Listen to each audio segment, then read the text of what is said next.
It's spooky season and today we're making a tiny glowing ghost in a jar. So first things first, I'm starting with a clear glass jar. Then I grabbed a little styrofoam ball and a toothpick.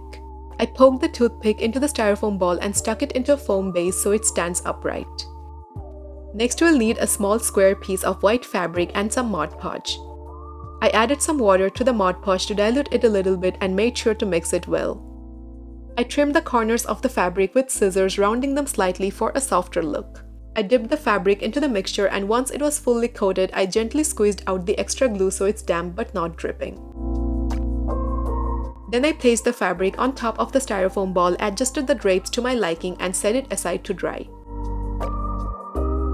I used air dry clay to make some tiny pumpkins. I started by blending 2 shades of orange and rolling the clay into a small ball. Using the rounded end of my clay tool, I pressed a little dent in the center. Then I carved evenly spaced shallow grooves from the top to the bottom, mimicking the natural ridges of a real pumpkin.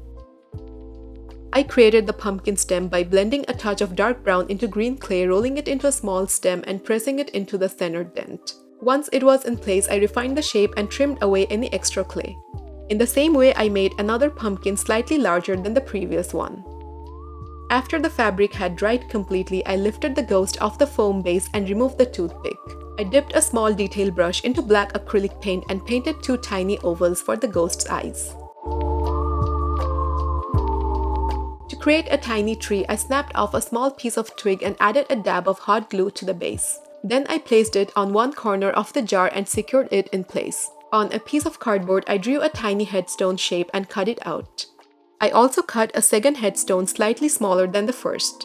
I added a bit of hot glue to the smaller piece and attached it to the center of the larger one to add some depth. I also attached a rectangular base to the headstone and painted it with black acrylic paint. Once the paint was dry, I picked up some silver paint on a brush, wiped off the excess, and gently dry brushed it along the edges to create subtle highlights. I also added a few light highlights across the surface for a bit of extra dimension. I added a little hot glue under the base of the headstone and secured it inside the jar.